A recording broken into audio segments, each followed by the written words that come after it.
तो अब हम लोग लुसेंट शुरू करने जा रहे हैं। लुसेंट में कौन सा सब्जेक्ट चल रहा था? फिजिक्स। फिजिक्स का जो भाग बचा हुआ था ब्रह्मांड का, वो अब लोग हम पढ़ेंगे। तो पिछला कुछ बात रिवीजन कर लेते हैं। सूर्य और तारे में ऊर्जा का स्रोत क्या है? नाभिकीय संलयन होता है। सूर्य और तारे में ऊर्जा का प्रमुख स्रोत क्या है? नाभिकीय संलयन होता है। सूर्य और तारे का मतलब अधिकांश भाग किससे बना होता है? हाइड्रोजन से। लगभग 70% भाग जो है हाइड्रोजन से बना होता है और 28% हीलियम से बना होता है और लगभग 1.5% जो कार्बन नाइट्रोजन अन्योन से मिलकर बना होता है, अन्य गैसों से मिलकर बना होता है और 0.5% में लोहा अन्य भाग होता है। तो तारे के 3 रंग होते हैं। तारे कितने रंग होते हैं? 3 रंग होते हैं। कौन कौन? नीला, सफेद और लाल। नीला, सफेद और लाल। लाल जब पृष्ठ ताप कम रहेगा, जब पृष्ठ रंग का तारे का रंग पृष्ठ ताप से क्या होगा? कम होगा। पृष्ठ ताप जब कम होगा तो कैसा होगा? तारा दिखाई पड़ेगा लाल रंग का। जब तारे का पृष्ठ ताप कम रहेगा तो लाल रंग का दिखाई पड़ेगा। जब तारे का पृष्ठ ताप अधिक होगा तो सफेद रंग का दिखाई पड़ेगा। सफेद रंग का, सफेद। और सबसे अधिक ताप रहेगा तब नीले रंग का दिखाई देगा। तो हम लोग पढ़े प्रॉक्सिमा सेंचुरी। तो पृथ्वी का सबसे निकटतम तारा सूर्य था और सूर्य का सबसे निकटतम तारा पूछेगा तो क्या है? प्रॉक्सिमा सेंचुरी है। लेकिन पृथ्वी का दूसरा सबसे निकटतम तारा पूछेगा तो वो है प्रॉक्सिमा सेंचुरी है। कौन सा? प्रॉक्सिमा सेंचुरी है। तो सभी तारे क्या करते हैं? सभी तारे पूर्व से पश्चिम की ओर चक्कर लगाते हैं, लेकिन ध्रुव तारा को छोड़कर। ध्रुव तारा हमेशा उत्तर दिशा में ही स्थिर रहता है। अब है तारों का जन्म और विकास के बारे में आज हम लोग शुरू करेंगे। तारे का निर्माण कच्चा माल मुख्यतः हाइड्रोजन और हीलियम जैसे गैसों से होता है। मुख्य रूप से सूर्य हो या तारा हो, इसका निर्माण हाइड्रोजन और हीलियम गैसों से ही हुआ है, क्योंकि 70% हाइड्रोजन और 28% हीलियम है। तो लगभग अधिकांश भाग इसी का हो गया। तारों का जीवन चक्र मंदाकिनियों में उपस्थित हाइड्रोजन और हीलियम गैस के घने बादलों के रूप में एकत्रित होने के साथ आरंभ हो जाता है। जब हाइड्रोजन और हीलियम गैस घने बादल के रूप में एकत्रित हो जाता है, यानी जमा हो जाता है, तब तारों का क्या होता है? जीवन काल शुरू हो जाता है। तारों का जीवन काल शुरू हो जाता है। आदि तारा का निर्माण। तारे का जीवन चक्र आकाश गंगा में हाइड्रोजन तथा हीलियम गैसों के संगलन से प्रारंभ होता है। मतलब सीधा देखो, हाइड्रोजन तथा हीलियम गैस जब आपस में संघनित हो जाते हैं तब तारों का जीवन काल शुरू होता है, जो अंततः घने बादलों का रूप धारण कर लेते हैं। इन बादलों को ऊट बादल कहा जाता है। आदि तारा प्रकाश उत्सर्जित नहीं करता है। इसमें जो क्वेश्चन है इंपॉर्टेंट वही पढ़ेंगे। आदि तारा प्रकाश उत्सर्जित नहीं करता है। तो पूछे किस प्रकार का तारा प्रकाश उत्सर्जित नहीं करता है? तो आदि तारा प्रकाश उत्सर्जित नहीं करता है। अब आदि तारे का निर्माण। तो आदि तारा अत्यधिक सघन और गैस से द्रव्यमान की जो विशाल गुरुत्वाकर्षण बल के कारण आगे भी संकुचित होते रहता है। ज्यों ही आदि तारा आगे संकुचित होना आरंभ करता है, गैस के बाद में उपस्थित हाइड्रोजन परमाणु अधिक जल्दी से परस्पर टकरा कर हाइड्रोजन परमाणु की टक्कर आदि तारे के ताप को अधिक क्या करते हैं? बढ़ा देते हैं। आदि तारे के संकुचन की प्रक्रिया लाखों वर्ष तक चलती रहती है, जिसके दौरान आदि तारों में आंतरिक ताप आरंभ में कितना था? -173 डिग्री सेल्सियस से लगभग 10 पावर 7 डिग्री सेल्सियस तक रहता है। अत्यधिक उच्च ताप पर हाइड्रोजन का नाभिकीय संलयन अभिक्रिया होने लगती है। इस प्रक्रिया में क्या होता है? 4 छोटे हाइड्रोजन नाभिक संलयित होकर एक बड़े हीलियम नाभिक का निर्माण करता है। तो हाइड्रोजन के कितने नाभिक मिलकर हीलियम के 4 एक नाभिक का निर्माण करता है? हीलियम का निर्माण करता है 4। तो हाइड्रोजन के हाँ किसके बराबर होता है? किसके द्रव्यमान के बराबर होता है? एक अल्फा कण हीलियम के द्रव्यमान के बराबर होता है। किसके द्रव्यमान के बराबर होता है? हीलियम के द्रव्यमान होता है। तो 4 छोटे छोटे हाइड्रोजन नाभिक संलयित होकर बड़े हीलियम नाभिक का निर्माण करता है। क्वेश्चन पूछता है कितने हाइड्रोजन के नाभिक संलयित होकर हीलियम का निर्माण करता है? तो 4। कितना? 4। और उष्मता प्रकाश के रूप में ऊर्जा की विशाल मात्रा उत्पन्न होती है। हाइड्रोजन के संलयन से हीलियम बनने के दौरान उत्पन्न ऊर्जा आदि तारा को चमक प्रदान करता है, वह तारा बन जाता है। तो याद रखना। तो आदि तारा प्रकाश उत्सर्जित नहीं करता है। आदि तारा प्रकाश उत्सर्जित नहीं करता है क्योंकि हाइड्रोजन के संलयन से हीलियम बनने के दौरान क्या होता है? उत्पन्न ऊर्जा आदि तारा को क्या करता है? चमक प्रदान करता है। चमक प्रदान करता, जिसके कारण वो तारा के रूप में दिखाई देने लगता है। लेकिन आदि तारा प्रकाश उत्सर्जित नहीं करते हैं। और एक क्वेश्चन और है कि हाइड्रोजन के 4 छोटे छोटे नाभिक मिलकर संलयित होकर एक बड़े हीलियम के नाभिक का निर्माण करेगा। यही क्वेश्चन पूछा जाता है। अब तारों के जीवन का अंतिम चरण। अपने जीवन के अंतिम चरण के पहले भाग में तारा क्या होता है? लाल रक्त दोनों अवस्था में प्रवेश करता है। मतलब तारे अपने जीवन काल के अंतिम अवस्था के दौरान किस पर प्रवेश करता है? लाल दानव प्रावस्था में प्रवेश करता है। लाल दानव प्रावस्था में प्रवेश करता है कब? जीवन के अंतिम चरणों में, जीवन के अंतिम चरणों में। इसके बाद उसका भविष्य उसके प्रारंभिक द्रव्यमान पर निर्भर करता है। ये दो स्थितियों में, तो तारों का जीवन काल उसके द्रव्यमान पर भी निर्भर करता है। तारों का जीवन काल उसके द्रव्यमान पर निर्भर करता है। यदि तारे का प्रारंभिक द्रव्यमान सूर्य के द्रव्यमान के तुल्य हो, मतलब बराबर हो, तब रक्त दानव तारे अपने प्रसारित ब्रह्मांड आवरण को खो देता है और उसका क्रोध सिकुड़ कर श्वेत वामन तारे बनाता है, और जो अंतर्गत व अंतरिक्ष में पदार्थ के संग्रहण पिंड के रूप में नष्ट हो जाता है। यदि तारे का प्रारंभिक द्रव्यमान सूर्य के द्रव्यमान से काफ़ी अधिक हो तो उससे क्या होता है? बना रक्त दानव तारा तारे के रूप में विस्फोट हो जाता है, और विस्फोटित अधिनव तारे का क्रोध संकुचित होकर न्यूट्रॉन तारे और कृष्ण छिद्र बन जाता है। विस्फोटित अधिनव तारे का क्रोध संकुचित होकर न्यूट्रॉन तारा अथवा कृष्ण छिद्र का बन जाता है। अधिकांश न्यूट्रॉन तारे पल्सर के रूप में देखे जाते हैं। क्वेश्चन कई बार पूछा गया, न्यूट्रॉन तारे किस रूप में देखे जाते हैं? पल्सर के रूप में देखा। और न्यूट्रॉन तारे का ही दूसरा नाम हम क्या कर सकते हैं? आदि नव तारा, आदि नव तारा, आदि नव तारा कह सकते हैं। तो न्यूट्रॉन तारे किस रूप में देखे जाते हैं? पल्सर में। लेकिन सभी पल्सर न्यूट्रॉन तारे हैं, लेकिन सभी न्यूट्रॉन तारे आवश्यक नहीं कि पल्सर होते हैं। न्यूट्रॉन तारे किस रूप में देखे जाते हैं? पल्सर के रूप में देखे जाते हैं। पल्सर के रूप में सभी न्यूट्रॉन तारे क्या होते हैं? सभी पल्सर न्यूट्रॉन तारा है, हो सकता है, लेकिन सभी न्यूट्रॉन पल्सर नहीं हो सकते हैं। सभी न्यूट्रॉन पल्सर नहीं हो सकते। तो ये क्वेश्चन याद रखिएगा। का निर्माण ही होता है न्यूट्रॉन से। हाँ, पल्सर का निर्माण होता है न्यूट्रॉन से। पल्सर किसका भाग हुआ था? न्यूट्रॉन का भाग हुआ था। इसीलिए पल्सर क्या हो सकता है? न्यूट्रॉन हो सकता है, लेकिन पल्सर से न्यूट्रॉन का निर्माण नहीं होता। इसीलिए क्या होगा? न्यूट्रॉन पल्सर नहीं हो सकता है। तो याद रखना कि न्यूट्रॉन तारे किस रूप में देखे जाते हैं? पल्सर के रूप में। सभी न्यूट्रॉन तारे पल्सर हो सकते हैं। सभी न्यूट्रॉन तारे, उल्टा बोल रहा है, सभी पल्सर न्यूट्रॉन हो सकता है। सभी पल्सर न्यूट्रॉन तारे हो सकते हैं। सभी क्योंकि न्यूट्रॉन पल्सर तारे के रूप में देखे जाते हैं, तो सभी पल्सर न्यूट्रॉन तारे हो सकते हैं, लेकिन सभी न्यूट्रॉन पल्सर नहीं हो सकते। सभी न्यूट्रॉन पल्सर नहीं हो सकते हैं। पल्सर बहुत तेजी से घूमते हैं और उनका चुंबकीय क्षेत्र बहुत ही मजबूत होता है। ये रेडियो तरंगों के रूप में इसका उपयोग किया जाता है। महान भारतीय वैज्ञानिक चंद्रशेखर ने उन तारों का विश्लेषण किया जो श्वेत वामन तारों में परिवर्तित होता था। किस तारे के रूप में? श्वेत वामन तारों के रूप में परिवर्तित होकर अपना जीवन काल समाप्त करते थे।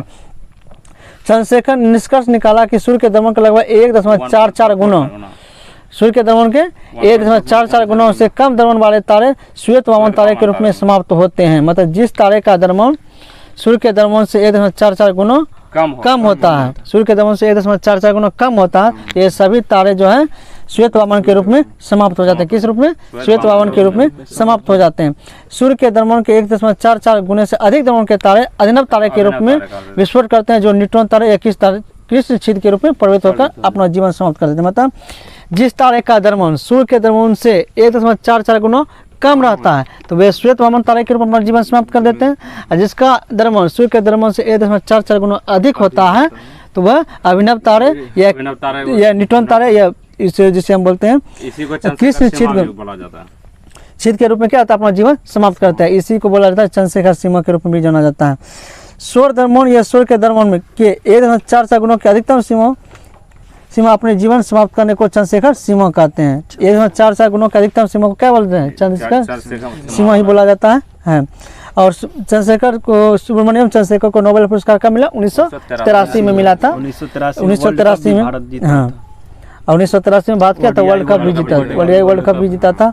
और पूछे, लेकिन सी वेंकट रमन को 1930 में भारत नोबेल पुरस्कार मिला था, और चंद्रशेखर को 1983 में। तो याद रखना। तो क्या होता है? न्यूट्रॉन तारे किस रूप में देखे जाते हैं? पल्सर के रूप। न्यूट्रॉन तारे किस रूप में देखे जाते हैं? पल्सर। तो सभी पल्सर क्या होते हैं? न्यूट्रॉन होते हैं। सभी पल्सर न्यूट्रॉन होते हैं, लेकिन सभी न्यूट्रॉन पल्सर नहीं होते हैं।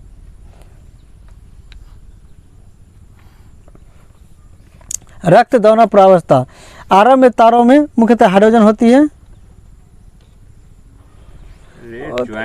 समय बीतने के साथ साथ हाइड्रोजन केंद्र के बाहर की ओर हीलियम में परिवर्तित हो जाती है। जब जब तारे के करोड़ में उपस्थित संपूर्ण हाइड्रोजन हीलियम में परिवर्तित हो जाएगी तो करोड़ में संलयन अभिक्रिया क्या होगा, बंद हो जाएगी। संलयन अभिक्रिया के बंद होने के कारण तारों के करोड़ के भीतर का दाब क्या होता है, कम हो जाएगा और करोड़ अपने निजी गुरुत्व के तहत संकुचित होने लगता है।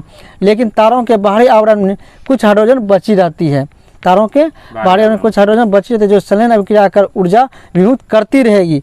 इन सभी परिवर्तनों के कारण तारे में समग्र संतुलन क्या होता है, गड़बड़ हो जाता है और पुनः व्यवस्थित करने के उद्देश्य से तारों को उसके बाहरी क्षेत्र में प्रसार करना पड़ता है। जबकि गुरुत्वाकर्षण बलों के एक प्रभाव के कारण उसके करोड़ में क्या होता है, संकुचन होता है।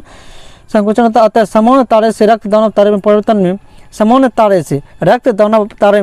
परिवर्तन में तारों का करोड़ क्या होता है, सिकुड़ता है, जबकि बाहरी आवरण में अत्यधिक प्रसार होता है। यह रक्त दानव तारा कहलाता है क्योंकि यह रंग में लाल और आकार में क्या होता है, दानवाकार होता है, इसलिए इसे रक्त दानव तारा कहते हैं। यह अपना तारा, हमारा अपना तारा सूर्य अब से लगभग 5000 मिलियन वर्ष के बाद रक्त दानव तारा में बदल जाएगा। क्या ये भी क्या है, इसका भी जीवन क्या है, धीरे धीरे समाप्त होने के कगार पर चला जाएगा। तो हमारा सूर्य जो है तो कितने मिलियन वर्ष के बाद रक्त दानव तारे में बदल जाएगा, 5000 मिलियन वर्ष के बाद रक्त दानव तारे में बदल जाएगा। सूर्य का प्रसारित बाहरी आवरण तब इतना बड़ा हो जाएगा कि यह अंतः ग्रहों जैसे बुध, शुक्र, पृथ्वी जैसे को भी निगल जाएगा। तारा रक्त दानव प्रावस्था में अपेक्षाकृत थोड़े से ही समय रहता है क्योंकि इस अवस्था में नितांत अस्थायी रहता है। अब श्वेत वामन तारे का निर्माण। श्वेत वामन तारों का निर्माण जैसा कि ऊपर बताया गया कि तारा जब रक्त दानव प्रावस्था में पहुंचता है तो उसका भविष्य उसके द्रव्यमान पर निर्भर करता है। तारों का भविष्य किस पर निर्भर करता है, उसके द्रव्यमान पर निर्भर करता है। जब रक्त दानव तारा का द्रव्यमान सूर्य के द्रव्यमान में क्या होता है, तुल्य होता है, बराबर होता है, तब अपना प्रसारित बाह्य आवरण को क्या करता है, खो देता है। क्या कहता है, खो देता है। केवल उसका करोड़ बचा रहेगा, यहाँ हीलियम करोड़ गुरुत्वाकर्षण के कारण धीरे धीरे क्या द्रव की अत्यधिक संघनन पिंड में संकुचित होगा। क्या होगा, संकुचित होगा।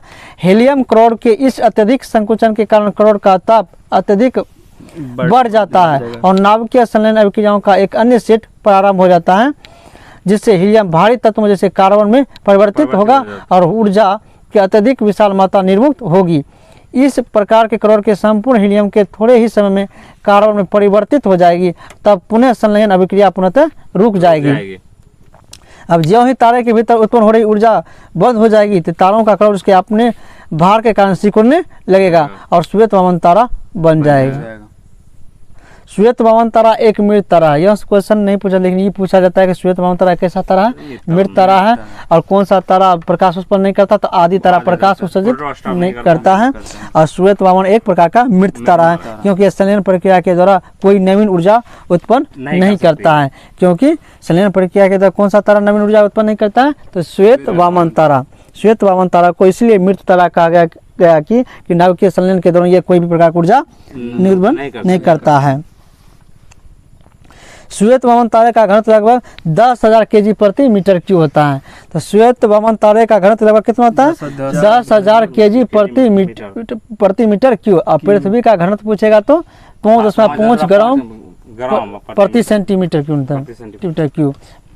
तो सर्वाधिक घनत्व वाला ग्रह कौन सा है, पृथ्वी है। सबसे कम घनत्व वाला ग्रह कौन सा है, शनि है, जो जिसे हम तैरता हुआ ग्रह भी कहते हैं। तो श्वेत वामन तारे का घनत्व कितना है, 10,000 kg प्रति मीटर क्यूब। अब है अभिनव तारे या न्यूट्रॉन तारे का निर्माण। तो अभी न्यूट्रॉन से संबंधित सभी न्यूट्रॉन किस रूप में देखे जाते हैं, पल्सर के। सभी न्यूट्रॉन किस रूप में देखे जाते हैं, पल्सर के रूप में देखे जाते हैं। तो इसका मतलब सभी पल्सर क्या है, न्यूट्रॉन है। सभी पल्सर क्या है, न्यूट्रॉन है। लेकिन सभी न्यूट्रॉन पल्सर नहीं होते हैं। यदि किसी तारे का द्रव्यमान सूर्य के द्रव्यमान से बहुत अधिक हो तो रक्त दानव तारा पर सीधा न्यूट्रॉन सूर्य के द्रव्यमान से अधिक होगा तो रक्त दानव तारा बनेगा, और कम है तो श्वेत वामन तारा बनेगा। क्या बनेगा, श्वेत वामन तारा बनेगा। तो किसी द्रव्यमान सूर्य के द्रव्यमान से बहुत अधिक हो तो रक्त दानव प्रावस्था क्रम में इसके हीलियम करोड़ के संकुचन से मुक्त नाभिकीय ऊर्जा बाहरी आवरण में तेज दमक के साथ विस्फोट उत्पन्न करता है। यह विस्फोट आकाश को कई दिनों तक प्रकाशित करता है। ऐसा विस्फोटक तारा कौन सा कहलाता है, अभिनव तारा कहलाता है। तो पूछे अभिनव तारा को विस्फोटक तारा के नाम से भी जाना जाता है। सुपरनोवा विस्फोट के बाद भी इसके करोड़ का संकुचन होते रहता है और वह न्यूट्रॉन तारा बन जाता है। हमारी मंदाकिनी दूध मेखला में न्यूट्रॉन तारों की संख्या का अनुमान लगभग 10⁻8 लाख है। तो हम लोग जैसे हमारे आकाशगंगा का नाम क्या है, दूध मेखला है, क्या है, मिल्की वे है। और हमारे आकाशगंगा का निकटतम दूसरा मिल्की वे आकाशगंगा कौन सा है, देवयानी। कौन सा है, देवयानी, एंड्रोमेडा। तो हमारी जो आकाश गंगा यानी दूध मेखला में न्यूट्रॉन तारों की संख्या कितनी है, 10⁻8, 10⁻8। और पूरे ब्रह्मांड में कितने मंदाकिनी है, तो 10⁻11 अरब मंदाकिनी है। और प्रत्येक मंदाकिनी में 10⁻11 अरब तारे हैं। कितने अरब तारे हैं, 10⁻11 तारे हैं। न्यूट्रॉन तारे का घनत्व, नाभिकीय घनत्व का कोटि लगभग 10⁻17 kg प्रति मीटर क्यूब, 10⁻17 kg प्रति मीटर क्यूब होता है। न्यूट्रॉन तारों का द्रव्यमान सूर्य के द्रव्यमान का लगभग 2 गुना और त्रिज्या लगभग 10 किलोमीटर होती है। अब एक निश्चित घूमते न्यूट्रॉन तारों को पल्सर भी कहा जाता है। घूमते न्यूट्रॉन तारे को पल्सर भी कहा जाता है, लोग हम पढ़ चुके हैं। कृष्ण निश्चित न्यूट्रॉन तारे का भविष्य उसके द्रव्यमान पर निर्भर करता है। न्यूट्रॉन तारे का भविष्य, सभी तारा का द्रव्यमान भविष्य किस पर निर्भर करता है, भविष्य द्रव्यमान पर ही निर्भर करता है कि जितना भी तरह उसका द्रव्यमान अधिक होगा उतना दिन तक जीवित रहेगा, जितना द्रव्यमान कम रहेगा उतना कम रहेगा। हाँ, अनुमान के अनुसार भारी न्यूट्रॉन तारों का संकुचन अनिश्चित काल तक हो सकता है। इसी क्रम में जब m द्रव्यमान का एक न्यूट्रॉन तारा संकुचित होकर त्रिज्या r बराबर 2 gm प्रति सेंटीमीटर, इसका जहाँ c क्या है, प्रकाश की चाल है, और g क्या है, गुरुत्वाकर्षण है, तो वह कृष्ण छिद्र बन जाता है। सर्वप्रथम मिचेल ने कृष्ण छिद्र के अस्तित्व का कल्पना किया। हाँ, ये याद रखें। तो कृष्ण छिद्र के बारे में सर्वप्रथम किसने पता लगाया था, मिचेल ने कल्पना की थी। कृष्ण छिद्र के बारे में सर्वप्रथम किसने पता लगाया था, मिचेल ने। तो कृष्ण छिद्र अपने पीठ से किसी चीज का यहाँ तक किसी भी प्रकाश का पलायन नहीं होने देता है। मतलब एक प्रकार का एक ब्लैक होल है, क्या है, ब्लैक होल, वहाँ प्रकाश पहुँच ही नहीं पाता है, प्रकाश को जाने ही नहीं देता है, अवशोषित कर लेता है, अवशोषित करता है, लेकिन अवशोषित कर लेता है। तो कृष्ण छिद्र के बारे में किसने बताया था, पहले मिचेल ने बताया। किसने बताया, मिचेल ने बताया। कृष्ण छिद्रों से प्रकाश का पलायन नहीं कर सकता। प्रकाश क्या होता है, पलायन नहीं कर हो सकता, इसलिए कृष्ण छिद्र अदृश्य होते हैं, दिखाई नहीं देते हैं और देखे नहीं जा सकते। इसकी उपस्थिति आकाश में इसके पड़ोसी पिंडों पर इसके गुरुत्वाकर्षण क्षेत्र का प्रभाव केवल महसूस ही किया जाता है। ब्रह्मांड का सबसे बड़ा तारा VY केनिस मेजोरिस है। पूछेगा ब्रह्मांड का, पूरे ब्रह्मांड का सबसे बड़ा तारा कौन सा है, YV केनिस मेजोरिस, YV केनिस मेजोरिस। यह तारा हमारे सूर्य से कम 2000 गुना बड़ा है, 2000 गुना बड़ा है। और यह तारा हमारे गैलेक्सी मिल्की वे में ही है, हमारे मिल्की वे में ही है। तो पूछेगा ब्रह्मांड का सबसे बड़ा तारा कौन सा है, VY केनिस मेजोरिस, केनिस मेजोरिस। तो हम लोग का आज ब्रह्मांड चैप्टर समाप्त हो गया है। अब अगले दिन विविध शुरू करेंगे। What is this?